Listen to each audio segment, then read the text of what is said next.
Thierry Henry brilliantly breaks down why Lionel Messi always scores from zone 14. Not many pundits can provide analysis like this. Superb. Thierry Henry has explained why Lionel Messi is so dangerous from zone 14, a part of the pitch that sits immediately outside the opponent's penalty box. Messi continues to prove that age is just a number. After scoring a hat-trick in Argentina's World Cup opener against Algeria, the 38-year-old surpassed Germany striker Miroslav Klose as the tournament's all-time leading goalscorer. The brace against Austria on Monday has taken his overall total to 18 World Cup goals. When Leo gets going, everyone gets going, and that's a credit to the team, said head coach Lionel Scaloni after the game. Messi's brilliance has been analyzed by many over the years, and this week, former Barcelona teammate Thierry Henry decided to give his take on why the Argentine is so effective in the final third. While appearing on Fox Sports coverage of the World Cup, Henry gave a fascinating breakdown on Messi and his ability to change the game from zone 14. In modern tactical analysis, the pitch is divided into an 18-zone grid, which consists of 6 horizontal rows by 3 vertical columns. Zone 14, meanwhile, is the middle rectangle in the final attacking third that sits directly between the central midfield area and the penalty box. There is a reason why it is often referred to as the Golden Square. Statistical data showed that successful teams such as France's World Cup winning side in 1998 had a better performance in zone 14. Thierry Henry, of course, was part of that France team, so he knows the importance of having a highly technical player who can quickly change the direction of attack with a short pass or mazy run. In the past, the likes of Zinedine Zidane and Dennis Bergkamp have flourished in that part of the pitch, but for many, Messi is the undisputed king of zone 14. As you can see in the footage below, Henry used Messi's goal against Algeria as a reference point. Listen, we talked about Lionel Messi living, breathing, sleeping, having a coffee in that zone, zone 14. Let me explain it to you, he began. Zone 14 is the central area right outside the opponent's box, exactly where I am right now. We all know that zone 17 is the zone where you score the most goals. Obviously, that's where the goal is. But if you know how to hang around here and understand the game, you can score a lot of goals. And Lionel Messi knows exactly how to stay here. This is his house. This is where he scores a lot of goals. As we're going to see here, this is him against Algeria. Algeria playing in a mid-block situation. And now the ball is going to come out. We all know that ball is going to arrive to him from the pole. And here in zone 14, strikers make runs. Henry continued, if any of the defenders come out, they would have had to deal with the pass of Lionel Messi. And then he scores and buries it. Now, against Algeria, different one. In transition, he's in zone 11, entering zone 14, ball goes to zone 13, ball goes back to him. Nobody can defend that when you are in transition. It's tricky, because when the ball enters zone 13 or can enter zone 16, everybody will crash the box with runs. If you're clever enough to step out, receive the ball, and obviously have the quality of Lionel Messi, you can score. Messi will be hoping to change the game from zone 14 on Sunday, when Argentina come up against Jordan in their final Group J game. Thoughts on Henry's analysis? Let us know in the comments. Liverpool closing in on second summer signing you've probably never heard of. Andoni Iraola looks set to sign another exciting La Liga player as part of his summer overhaul at Anfield. Liverpool are reportedly set to make an opening bid to sign Rayo Vallecano defender Andre Ratsiu in the summer transfer window. Andoni Iraola has already been backed with the funds to sign Victor Munoz from Osasuna and is set to turn to La Liga once again as he aims to strengthen in defense. Liverpool already have Jeremy Frimpong and Connor Bradley as their right-back options, but have now been linked with a deal to sign the highly rated Ratsiu. The 28-year-old is regarded as one of the most underrated players in the Spanish top flight, where he has made 102 appearances for Vallecano since he joined 3 years ago. Sportsboom claimed that while Frimpong is still expected to be the first-choice fullback next season, Iraola wants to have a closer competitor for the starting role and believes Ratsiu is capable of making the step up to the Premier League. It is not clear what the proposed move would mean for academy graduate Bradley. Rațiu is vastly experienced and has represented the Romanian national side 38 times. He was previously named Romanian Footballer of the Year and played a key role as Rayo Vallecano reached the UEFA Conference League final earlier this year, where they lost to Crystal Palace. Liverpool prepare Rațiu bid. Iraola reportedly believes Rațiu represents excellent value in the current transfer market and is a player who would be capable of regular playing time in the squad. The report claims Vallecano would hope to receive a fee in the region of £25 million for the right-back, with the La Liga club in a strong position to hold out for their financial demands. Rațiu only signed a new long-term contract with Vallecano in November 2025 and is contracted for another 4 years. However, it is claimed Liverpool are still confident they would be able to reach an agreement and could tempt Vallecano by including various lucrative add-ons in the proposal. Liverpool busy in the transfer market.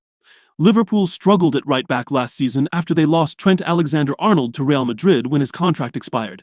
Arne Slot was done few favours by the injury issues to both Frimpong and Bradley as they turned to makeshift solutions in a vital position.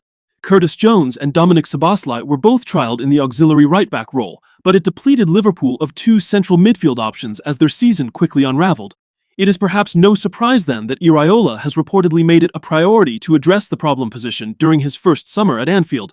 Liverpool will announce another summer signing next week when defender Jeremy Jacquet completes his £55 million move to Merseyside.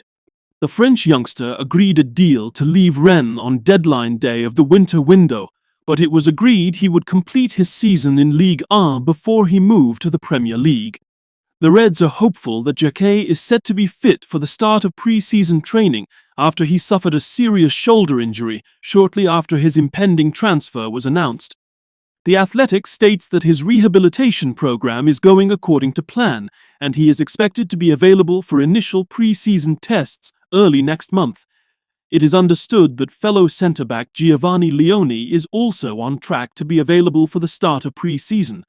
The 19-year-old tore his anterior cruciate ligament in his left knee on his debut against Southampton in the Carabao Cup last September and has not played since. Emma Raducanu handed nightmare Wimbledon draw, as 6 Grand Slam winners could await. Raducanu faces a tough route to the latter stages of Wimbledon, following the completion of the main draw. Emma Raducanu may have to overcome a series of hugely challenging matchups to reach the latter stages of the women's singles at Wimbledon, including a potential third-round clash against world number 1 Aryna Sabalenka. Raducanu, who is currently the British number 1 in singles, comes into the 3rd Grand Slam of the year in good form after reaching the final at Queen's earlier this month. It was her 2nd appearance at a final this year on the WTA Tour, and perhaps more significantly, her first final on grass. Close icon. Raducanu lost in straight sets to Croatia's Dana Vekic, who reached the semi-finals of Wimbledon 2 years ago. Raducanu, who won the US Open in 2021, hasn't progressed beyond round 4 at Wimbledon, and will hope that her recent performances provide a platform for a positive run in SW19. According to reports, the 23-year-old is currently managing a shin problem and missed practice on Thursday. But she was in the main draw as a seeded player when it was made on Friday morning, with her first-round assignment pitching her up against Croatian number 1 Antonija Ružić in Section 1. If she progresses, Raducanu will face either 2017 French Open winner Jelena Ostapenko or British wildcard player Harriet Dart in round 2. Things then get even more challenging, with a potential matchup against Sabalenka on the horizon in round 3. Raducanu lost to Sabalenka in straight sets at Wimbledon last year, but did provide a tough test for the Belarusian and may well feel she has a better chance this year if the match does take place. Should the Brit overcome the opening 3 rounds, her 2021 US Open final opponent, Leylah Fernandez, or 4-time Grand Slam winner Naomi Osaka will likely await in the 4th round. Reigning French Open champion Mira Andreeva, meanwhile, has been drawn into Section 2, while Jessica Pegula and Coco Gauff are in Sections 3 or 4 and could face off for a spot in the semifinals. If Raducanu is able to pull off some significant heroics and reach the final, she would face a member of the opposite section of the draw, made up of the likes of Amanda Anisimova, world number 2 Elena Rybakina, and world number 8 Elina Svitolina. Reigning Wimbledon champion Iga Swiatek is also in the bottom section of the draw. Matches to watch out for in Wimbledon women's singles draw. The 2026 edition of Wimbledon is set to be the first time that Serena Williams has played in a women's singles event since 2022, having come out of retirement to return to professional tennis. She faces Australia's Maya Joint, who qualified for Wimbledon for the first time last year in round 1. Four-time Grand Slam winner Sabalenka takes on qualifier Teodora Kostovich, while Swiatek is up against American doubles star Taylor Townsend. In the first round, French Open champion Mira Andreeva has been drawn against Poland's Magda Linette, while her Roland Garros final opponent Maja Charlinska faces Thai qualifier Manantia Sawankau in the same section of the draw. Despite reaching the final at Roland Garros, Charlinska was reliant on receiving a wild card to play at Wimbledon because her ranking was not high enough by the cut-off deadline last month. She was granted a wild card by organisers and, because of her incredible run at the French Open, is seated at a Grand Slam for the first time in her career. In terms of other British direct entry interests, Katie Boulter faces qualifier Tyra Caterina Grant of Italy, while Fran Jones will take on France's Diane Parry. You can view the full draw here. IOC announced sport to be added to Winter Olympics as part of biggest shakeup ever. The IOC have announced a series of major changes ahead of the 2030 Winter Olympics, including the addition of another sport.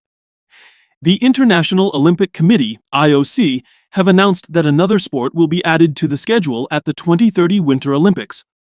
The next Winter Olympics will take place across 4 distinct regions in southern France: Nice, Briançon, Savoie, and Haute-Savoie.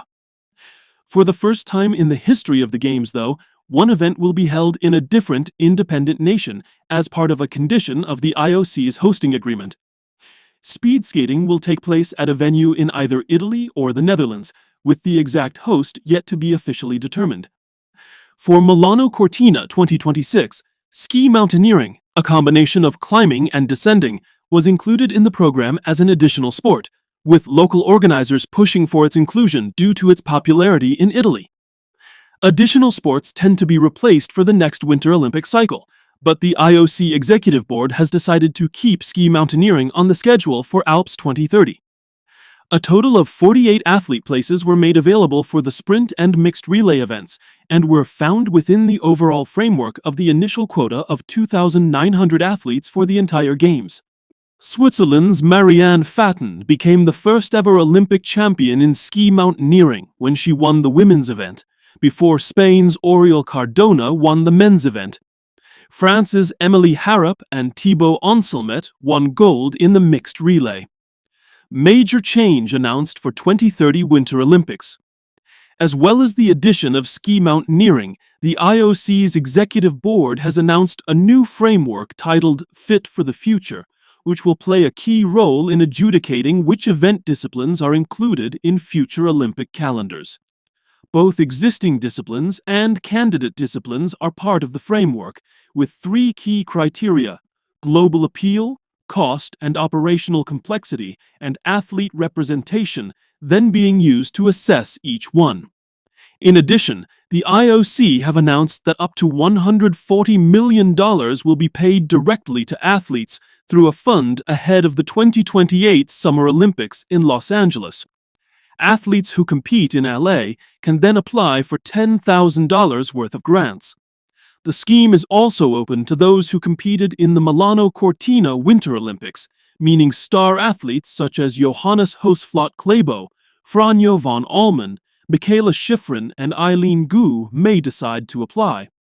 It has been confirmed that the approved money will be sent directly to national Olympic committees, who must show proof that they have transferred it to athletes that apply for it via an online platform. IOC Athletes Commission Chair Pau Gasol stated, "While every athlete's journey is different, every Olympian has made sacrifices to reach the Olympic stage. Years of dedication, years of hard work, years of believing in a dream. This is not prize money. This is about recognizing the journey and the commitment it takes to become an Olympian. And it is about recognizing that every Olympian is part of our Olympic community and honoring those who have come before us and paved the way so that current and future generations of Olympians can benefit."